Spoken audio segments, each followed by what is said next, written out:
Hello everyone, आज की class में हम लोग सीखेंगे इंग्लिश ग्रामर। जैसे कि व्हाट इज नाउन, नाउन क्या है, नाउन किसे कहते हैं, नाउन क्या होती है, ये सब और इसके बारे में डिटेल्स आज हम लोग जानेंगे। सो गाइस, क्लास को शुरू करते हैं। तो फर्स्ट है नाउन। हम लोग जानेंगे नाउन किसे कहते हैं। वास्तव में नाउन कोई नाम ही होता है। जैसे किसी व्यक्ति का नाम हो, वस्तु का नाम हो या कोई स्थान का नाम भी हो सकता है, उसे हम लोग नाउन ही कहेंगे। सो गाइस, अब आया नाउन। नाउन को हम लोग हिंदी में संज्ञा कहते हैं। जैसे व्हाट इज नाउन, तो इसे हम लोग कहेंगे a noun is the name of person, place or thing. और इसे हिंदी में कहेंगे किसी व्यक्ति, वस्तु, स्थान के नाम को संज्ञा कहते हैं। सो गाइस, आइए अब एग्जाम्पल के द्वारा समझ जाते हैं। जैसे कि हमने पहले कहा नाउन एक संज्ञा है। संज्ञा कोई भी हो सकता है, जैसे person, place, thing, quality, condition, action, ये सब सारे हमारे नाउन है। जैसे कि नाउन में आएगा मुकेश, ये किसी व्यक्ति का नाम है, ये भी नाउन है। प्लेस में आएगा पटना, जो कि स्थान का नाम है, ये भी नाउन है। थिंग में आएगा कलम, जो कि कोई वस्तु है, ये भी नाउन है। क्वालिटी में आएगा ईमानदारी, ये भी नाउन है। कंडीशन में आएगा इलनेस, बीमारी। तो गाइस, ये सब सारे हमारे नाउन है, इसे हम लोग नाउन ही कहेंगे।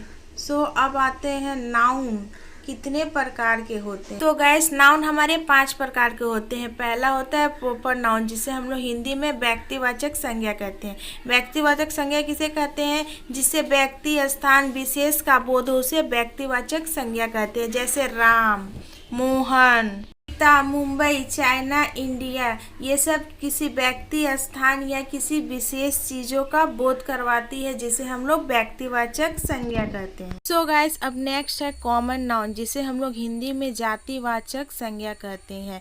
जिससे जाति विशेष का बोध होता है, इसलिए हम लोग इसे जातिवाचक संज्ञा कहते हैं। जैसे boy, girl, queen, house, etcetera. इन सब एग्जाम्पल से हमारे जाति का यानी जेंडर का ही बोध हो रहा है। जैसे बॉय, जो बॉय एक लड़का का नहीं बल्कि सारे लड़के उसमें आ रहे हैं। गर्ल एक लड़की का कोई नाम नहीं है बल्कि सारे गर्ल आ रही है, इसलिए इसमें हमारा जेंडर का बोध हो रहा है। इसे हम लोग इसलिए जातिवाचक संज्ञा कहते हैं। आई होप अब आपको समझ में आ गई होगी। अब थर्ड है मटेरियल नाउन, जिसे हम लोग हिंदी में पदार्थवाचक संज्ञा कहते हैं। जिसे किसी पदार्थ का बोध होता है, इसलिए इसे हम लोग पदार्थवाचक संज्ञा कहते हैं। जैसे copper, cotton, gold, silver, milk, etcetera, ये सब हमारे पदार्थ में आते हैं, इसलिए हम लोग इसे पदार्थवाचक संज्ञा कहते हैं। अब नेक्स्ट है फोर्थ कलेक्टिव नाउन, जिसे हम लोग हिंदी में समूहवाचक संज्ञा कहते हैं। जिससे हमारे समूह का बोध होता है, उसे हम समूहवाचक संज्ञा कहते हैं। जैसे crowd, army, family, team, mob, etcetera, ये सब हमारे एक समूह में आते हैं, इसलिए हम लोग इसे समूहवाचक संज्ञा कहते हैं। अब नेक्स्ट है फिफ्थ एब्स्ट्रैक्ट नाउन, जिसे हम लोग हिंदी में कहते हैं भाववाचक संज्ञा।